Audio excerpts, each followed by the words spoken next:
In 1983, we indeed had the pleasure of honoring Colonel John Murray. Are you here, John? Here.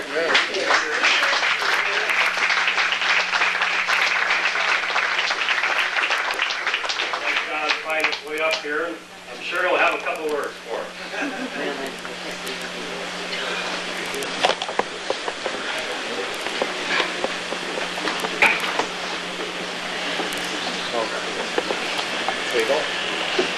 Thank you all. I am very humbled to be counted among the people that have been awarded this award, and I'm grateful to Charlie Walsh, who sponsored me into the club, and grateful to all of you for accepting me. Thank you.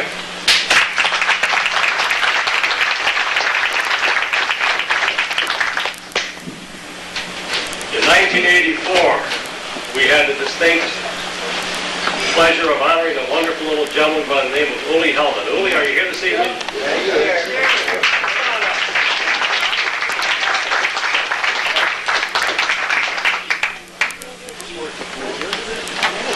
You can see his injuries getting a lot better. Thank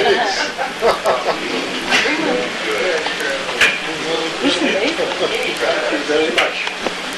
All I can say is that when I received this award, I was so flabbergasted that I was speechless. And all I can say now is that I'm very proud to have been selected to be a Harris Fellow, and I'll redouble my efforts to be worthy of it. Thank you.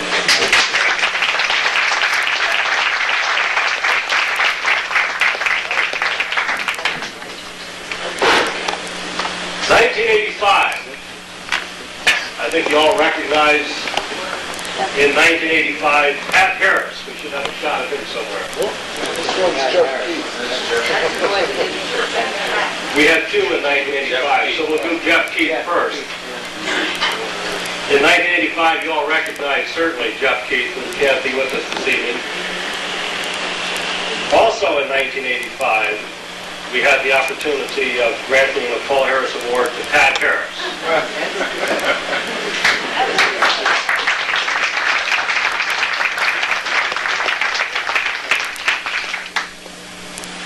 A third recipient in 1985, certainly no worthy than anybody else we've ever granted it to, John Lee. Are you here this evening, John? Come on up.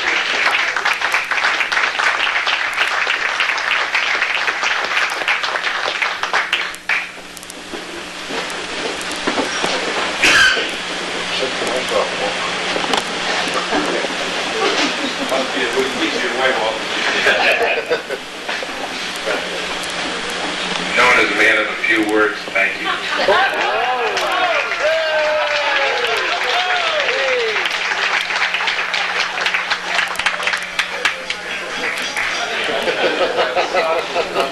In 1986, we had the pleasure of honoring a big man, John Josko. And Bill, what we'll do is we'll give you his plaque to take home with you this evening. John could not be with us this evening. Thank you very much. In 1986, this next guy I know is here, probably right behind me right now. Ed Gleason.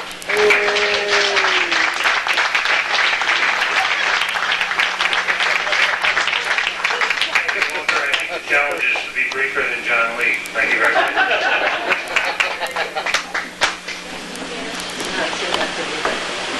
In 1986,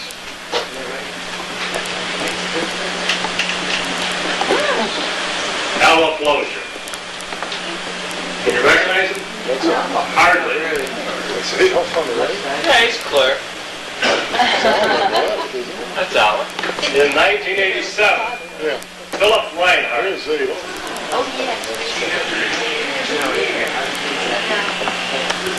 Phil can't be with us this evening because he has pneumonia and he's in bed. Otherwise, he would definitely be here. In 1987, someone familiar to us all, Jesse Sanford.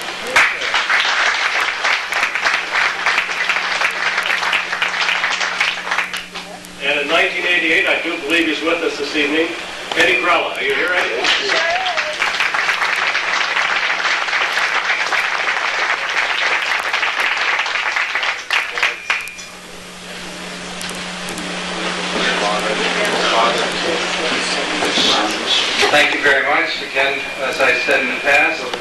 certainly is a privilege, and I'm very proud to have been put into such a category with such fine men. Thank you very much.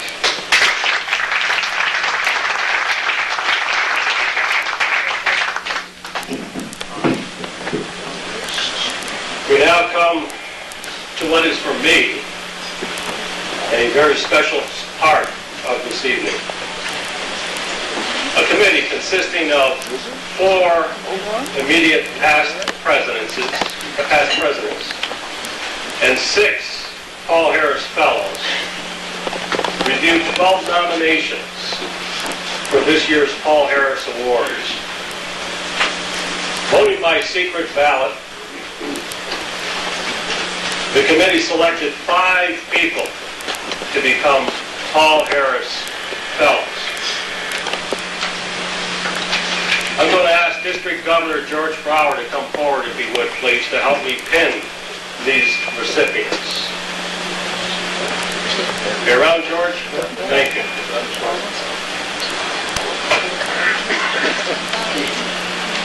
This decision to select these particular 5 recipients this evening was not an easy one. There were numerous candidates who were duly qualified. But I'm proud of the work the committee did, and I think you'll agree with me that we came up with a great list of 5 recipients. George, I'm going to ask you, when I call these recipients forward, I'll ask you to pin these gentlemen. All 5 of these can have that. You certainly can. Michael can assist you.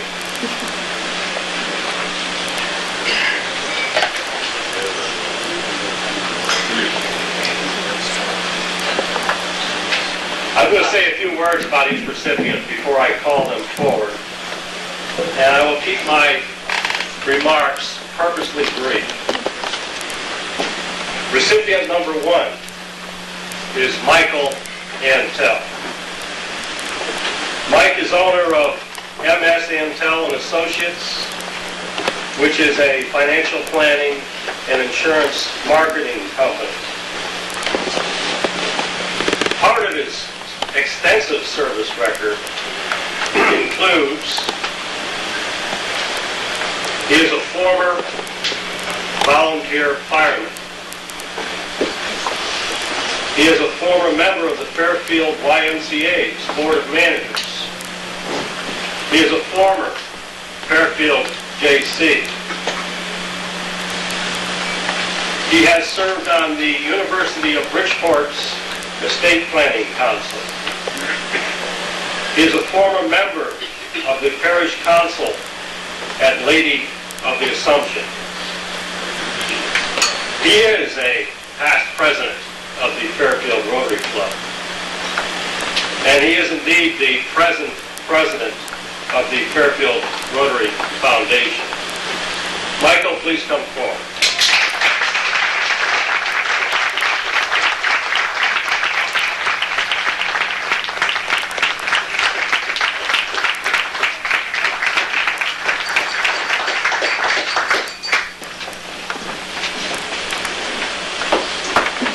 I know Michael is a shy guy, but we'll try to encourage him to say a couple of words anyway.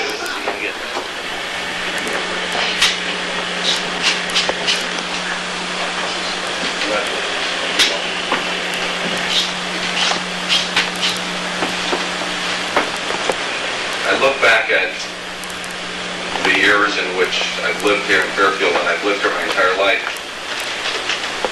and it just seemed natural to volunteer to do things, starting all the way back, and I didn't really get the information about being a volunteer fireman.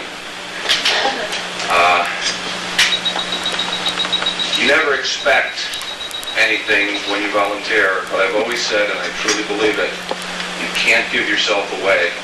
It just comes back to you 100-fold, and I feel honored. Thank you very much.